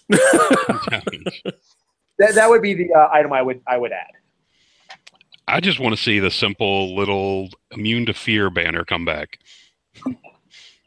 Oh my god! I love that item. That all the time. Don't they have that though? No, it's gone. Maybe I haven't played in a while. They did in the last version you played. Yes, they did. It's gone now. Yeah, it was a 5-point banner that I always took, and yeah. And if you want to go race specific, I want my 5-up ward save back on my ferals, my feral orcs. Fair. Fair. I don't know why they took that away from the feral orcs. Well, they were really good. True. No, yeah, they were really good. That's not entirely true. I do know why, but it's like, you know what? The feral orcs are supposed to be really good. Let them have their little demon save. Why not? Actually, Gene, if I can ask you a quick question. Sure. What do you think about them limiting the feral orcs numbers, the quantity of models? The way it is right now, where they're limited. Yeah, I think that's wrong. I mean, you don't see them anymore. I agree with you. I just right. I'm an outside player looking in, and we're orcs and goblins. We're supposed to be a horde, and we got models limited. And in addition to that, plain orcs, we pay 9 points a piece for a plain orc, which is dirt cheap. Add-on models are 12 points a piece, so they're discouraging hordes and encouraging you to play multiple units. When we're, I've always seen the army as a horde army, big, huge blocks. But anyway, yeah, ferals. I don't like the fact they've limited the numbers. I like that they limited the numbers, but no, 30 is a little low. I mean, like you said, they're supposed to be big horde bricks. Then let them be big horde bricks. 40 would be solid. I could see him capping it at 40, which I think might have been the cap originally. But it was. I don't know, especially with them not being able to get a 5-up board save anymore. Right. Let them be the meat grinder that they are. Excuse me. Good push. Yeah. Who invited that guy? I did. He's cool. It's Okay. all right. He touched Shyhammer's face. It was awesome. Oh boy. And I didn't get beat up. I don't know what it would take to piss that guy off, but if he did get pissed off, you give him candy quick, because I would not want to get hit by him. Well, guys, it's going on almost 2 hours on this one, and I think we've beaten all the horses to death, which is good, because like you guys were saying, the King of Equitane horses all need to die anyway to be put out of their misery. Has anybody got any final thoughts before we wrap this up? One rule I'd like to see added, if we can add a rule, Shoot. Mages pick their spells. Yeah. Make them worthwhile again. I never understood why, like, going to battle, they're like rushing out their little tower and grabbing a handful of shit and going, okay, let's go, guys. Let's figure out what I can do today. Shit, I got the fucking regrowing a fucking bonsai plant spell. Congratulations today. This isn't going to help against the Sylvan Elves. This isn't going to help at all, guys. Yeah. Would you make spells different costs then, though? Well, I saw one nice idea up on the threads was they turn around. If you take a Wizard Apprentice, you can only take spells 1 through 4. You can only pick from there. And then if you want 5 and 6, you have to be a master. Right. Okay. So I really there. Yes. Yeah, I really like that idea. I don't know about you guys, but in the local clubs, the local club I'm playing at, I'm seeing very few armies with mages in them. They're disappearing. Yeah. Yeah, most Warriors lists don't have any mages in them, from what I've seen. I've seen that. I've seen most people not taking, especially if they have access to bounce spells. My Dwarf and my Empire Sonstal opponents both just take bounce spells now. Right. But I couldn't imagine not taking Skaz. he's gonna die, but he's gonna do something before he dies. Oh, this is the guy that's growing the units again. I mean, summoning the little creature. Oh my gosh! Wants to bring Cheapskate on the board. That's the only reason that he puts me in the list still. Every time he brings Cheapskate on the table, my opponents go, "Oh!" I had a guy throw 5 dice. I threw 4 dice at the spell, barely got it to go off. My opponent threw 5 dice to stop it. It was all of his dispel dice. I still had like 3 or 4 dice left. He was like, "No, you're not getting Cheapskate. I'm not seeing that in the report." And he rolled like all 1s. He's like, "No!" He was more upset about me getting Cheapskate on the table than anything else. Yeah. Oh, that's a discussion for next time. Is talking about the Titanic summons, but yes, best spell in the game. I actually would agree with that. It's broken as shit. Yes, it is. Yes, it is. my group did start doing some no magic. In which case, when I say no magic, I mean no bound spells, nothing. Right. You have the whatever banner it is that counts as a wizard, and then that the one item that's a scroll. And the guys who did that turned around and they got literally their ass beat so badly. Really? That Okay. nope, not doing it anymore. And that was after weeks of trying it out. And the reason, in my opinion, I think I see a lot with LT's battle reports as well, is Magic, it's not that game winner anymore. It's not going to say that unit dead. All right. But what it is going to do is going to say that unit's going to kick your ass and march across the field. And that's, to me, what Magic is supposed to do. It's not supposed to be the make or break. It's supposed to all of a sudden stack it in your favor. Right. Okay. And then exactly. And now if you turn around, I'll use dwarves as a perfect example because I was one of the few defenders, and I think people have started seeing some light, is take Deep Watch. They've got a 5-up ward save in close combat. Now all of a sudden I have a runesmith. So now they're AP 1. I give them distracting. So now instead of 4s, you need 5s to hit them. And then they're T4, -1 to wound. You need 5s or 6s to wound them. And then you have the extra killy character in there. Okay? So all of a sudden, and that's because of Magic. If you don't have and then you have Hatred if you have a king. So if you take away Magic, its nut is nowhere near as potent a nut because of that. I will bust your nut. Oh, it's going to be that kind of show, is it? All right. But dwarves never have to worry about the miscast table, and that's why for dwarves it's a no-brainer. Correct. In your Kingdom of Equitane list, you know, how many times in the game that shall not be named did you nuke an entire lance because that damsel decided to miscast and blow everything up? Every game. That's the problem that you run into now with Magic. For those of us that don't just have enough bound spells to make that work, you know, if I nuke my bunker unit, there's a really good chance my general runs off the board just because of Witchfire. Yeah. It's not worth it. Not to me. I've actually started running Skaz all by himself with the Sprout of Rebirth. I know I'm going to regret that because I will finally run into that flame cannon you were talking about, and it won't blow itself up the first time it shoots. But so far, it's been super effective, and having Skaz running around on his own, even when he does miscast, it's like, okay, so he's going to take up to 4 wounds, roll it. You know, he's toughness 5, good luck, because I try not to throw any more than 3 dice if I can. So I am seeing people adapt to the Magic phase. I myself am adapting to the Magic phase. I've got a undead player who I just gave a practice game to, and he should be. We should be playing some real games soon. And he's Magic heavy, and he's just kind of made it so that his casters are expendable. You know, so if one does blow itself up or take some damage, whoop-de-doo. You know, he still needs to raise up his units. So it's more of a mind shift, kind of like what Green Dragon was saying. Like, the Magic phase is no longer your nuke button. It's your augment and hex button. It's your, chaff clearing button. It's not going to win you the game, but it's definitely going to help pave the way. And one thing I've said in one of my other battle reports is if you're not playing all 4 phases, so even if you take a no Magic army, you have to stack that no Magic army so that phase no longer exists. Okay, and if you're losing that phase, you're typically going to lose the game. Okay, there are 4 phases. You have to come to play all 4 phases. And that's it. I think that's what the better players do.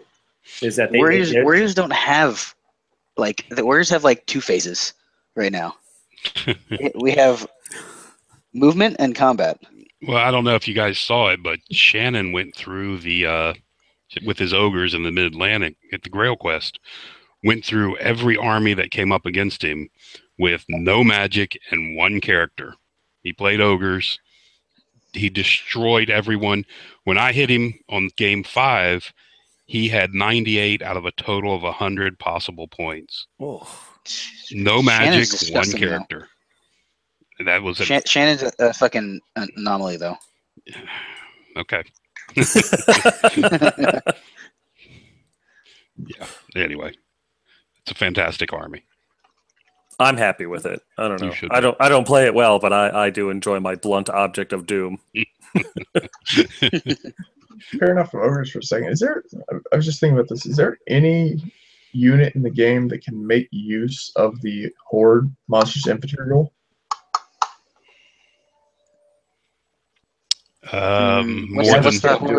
More than 12 monstrous infantry? I don't think anybody can. Whole Guardians, maybe? I don't think there's a limit on that. You got that going for you. Ask that question. What's Horde for Horde Guardians? infantry? What's this? What's the Horde number for 6 wide? 6 wide? 6 wide, yeah, and you'd have to be so 18 monstrous infantry minimum. So yeah, well, anything above 13. 12 gives you the bonus. 13 gets you a bonus. Right. But nobody can take more than 12 that I can find or that I can think of. Warriors have 9 once chosen. Yeah, I don't think anything can anymore. Trolls can go to 12. I saw that they could go to 20 in the army, and I was real excited. And I saw that there's a cap on the number in the unit, so that was fun. Well, I know tribesmen and bruisers could both go to 12, and if you added a character to it, I guess that would be 13. Correct. You can add a few characters. Yeah. God, you're looking at if that unit dies, you've lost the game. I couldn't even imagine. Right. Yeah, Wasteland Trolls can only go up to 10. Right. So, but 20 in the army. Yeah. Why would you ever feel that? Yeah. if you're Malorian coming to Brawlers. Malorian. 3 hordes of trolls. Yes. God damn. I played that in my last fucking game of Brawlers that year. That was horrible. God. Did you have flaming attacks? Did you have any flaming attacks? It doesn't matter. I had one unit with flaming attacks, and I rolled shitty enough to where he just vomited them off. The amount of vomits they have just like destroyed my army. That was an awesome army. I mean, what table did he meet you on in the last game? It was like bottom table. Yeah, exactly. I was doing pretty bad. But it was an awesome army. It was great to see. He was having fun with it. Oh, yeah. He was winning. No, he wasn't. He was a bottom table. No, not on the board. In his heart. Exactly.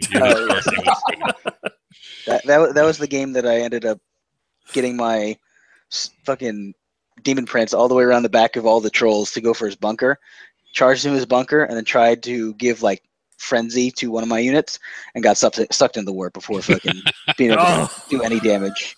Perfect. Zeep just like retraining time. I'm sorry, change. Shit. Exactly. Here comes the C&D letter. Okay.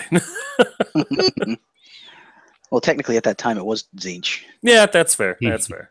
It was an 8th edition tournament. Okay. The C&D letter probably still come though. Bastards. Yeah, why not? Well, all right, guys. You guys got anything else you want to hit on? Because we're earing up on my bedtime. That wasn't like 10 minutes ago? Well, she's not paying attention, so. Well, if she's not paying attention, then you keep going until she starts paying attention. Yeah, but the problem is I got to be up at 4 a.m. for work, and I am a fat, lazy bastard that likes sleeping. So... Dude, it's only 10 o'clock where you're at, right? Yep. Which means I have... Well... Have we not met? Oh, wait, no, we haven't. Okay. Not yet. Soon. Where are you, Lord? I am based out of Louisiana, Shreveport, Louisiana. Okay. But, yep, I got to drive up to Adepticon in March. I'm going to drive out to Baton Rouge in February. And I would like, throughout the summer and fall, to go to some more. I really wish I could have went to Red River Rumble and Brawlers and all that. But I was going to go to the Triple R, but I had it all lined up. Everything was good. And then I got called into my boss's office, and he's like, yeah, we got to cancel that. So, awesome. You just make sure you bring those blue dice when we go to Buckeye battles. You guys both own Buckeye? When is Buckeye battles? When is Buckeye? August? I think it's August. Where's it out of? Is that someone in Ohio? Ohio. Buckeye. Come on, dude. Hey. Don't let the glasses fool you. I'm very simple. It's way past his bedtime. Come on, give him a break. I have not had my milk. I am sleepy. I mean, because from what I recall from Buckeye, there are a number of people that go up there and play that are on YouTube. And if we all get there early enough, it'd be a hell of a fun time to do a night before best of YouTube tournament type thing. Oh my god, there was so much blood. No, there was a ton of the YouTubers up there last year. So I've only played a couple of the people on YouTube, and those people aren't on YouTube anymore. Well, what happened? I think that'd be a lot of fun. Age of Sigmar happened. That's what. Yes. I might be able to pull that off. We're trying to go to Disney World in October, so the money situation might not be great. But August is a long way out. That's a lot of time to save. I'll have to cross it. I'll have to cross it with the real boss, and she's sleeping right now. So, but yeah, I will definitely make the attempt to get out there. That'd be great. I'm going to go to Buckeye for sure, barring really unforeseen circumstances. So that will be one, and then I need to find another to go to this year, because if we don't make it out to ETC, then I want to go someplace else. So who knows? Maybe I'll have a shiny Wrath Army to take with me. We'll see. Ooh, Shiny with blood. His or his enemies doesn't matter. Doesn't matter. Is there any tournament scene at all out there in Arizona area? I run every tournament that's out here. To my knowledge, there are 10 to 12 ninth age players in the state. Oh, okay. Wow. Well, I mean, 8th was not Warhammer was not big out here. 7th edition was big. I'd walk down the game store and there'd be 25 people. When 8th hit, the guy that primarily ran our scene bailed, and a bunch of other people bailed when he went. And then the guy that picked up the scene from him bailed. No. And so 8th really died, and that's what started me going to GTs. Is I couldn't find a game in 8th when I first started. When 8th was about 2 years in, I couldn't find a game, so I'd go to GTs to play games. And then I slowly was able to build it back up a little bit by encouraging people to come out, the YouTube thing, etc. But not to toot my horn or anything like that, but the guys out here have said the fact that they're playing T9A at all is because I jumped back in. You know, they were all doing Kings of War and Age down in Tucson, and nobody out here was really doing things. But some of the guys encouraged me to get back out when I went out on my leave and had some time to watch some videos, and I jumped back in. And so we slowly started to build the community back up, but it's still really, really small. I've tried to get the California guys to post some stuff in our forums so we can go out there and get some games in, because there's talk about driving to LA for some games. That hasn't happened as of yet, but hopefully that will happen where we can maybe go out to LA and play. But there's not a whole lot out here. That being said, like I posted my last, I don't know what video or whatever I said it on, the game store I'm going to now has been open for 3 weeks. They started in Age of Sigmar, Slow Grow. They have 54 signups. Wow. 54? Wow. 54. Wow. That's a ton. So that's where the community's gone. And it, you know, LT, you know how Texas went and everything like that with what all those guys did. That just seems to be what everybody out here is playing, and that's cool. That's something that's there. I'll probably pick up and play a couple games of it just so I can say, hey, you know, have somebody ask me why is your stuff on squares? Well, let me tell you about the ninth page. I haven't do that, but that's what the game is out here. I think we're going to make an effort to annex Pennsylvania into the Mid-Atlantic for you guys. Please. I have no idea what the Pittsburgh is like out there.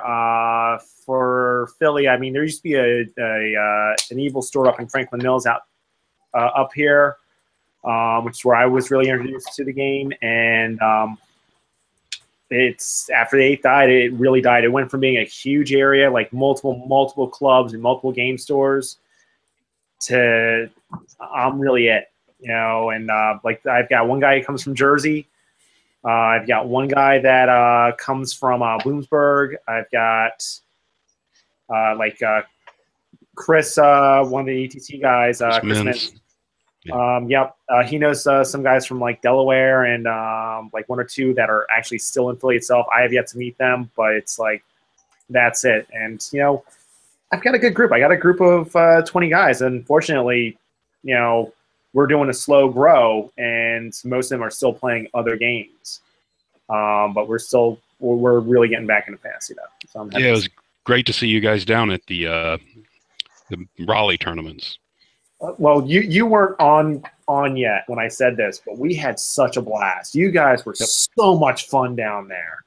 We absolutely loved it. It's a great store too. I wish I was closer. We just need to open one up here, Gene. Yeah, that's a little rough up here. The amount of people we have, we can keep that thing open. Just make sure there's alcohol there. That'll fund the store. Get your alcohol license, and it doesn't matter if models sell. Boom. Yep. All right. Great. All right, guys. Well, I'm going to wrap it up because it's 10 o'clock and I want to go to bed. But I do want to do this again in a couple of weeks. I do want everybody back on. You guys were awesome, and it made it easy because I didn't have to be entertaining, which I appreciate because I wasn't. But everybody, thank you for watching. I'm going to put everybody who was on the show's link to their YouTube channels so that you can go check them out. They all make great content. SkaveninAZ, Gene Phelps with Wargamers on the Balcony, Green Dragon Gaming, Tunafishsandwichify. I can't say it. Yeah, he's going to say it because he's better at it. And of course, Lord Tremendous, and if you're not subscribed to me, I get it. But you guys are awesome. Please keep doing what you're doing. Keep playing Ninth Age. We got to get those round bases back to square so they're respectable again. And if you guys want to see anything in the next Ninth Age square table, please post it in the comments section, and we'll probably hit on your questions and your ideas if they're good. And if they're not, well, why did you waste our time? Seriously, though, thanks, guys. Great. Good night. Cool. Thanks. Thanks, guys.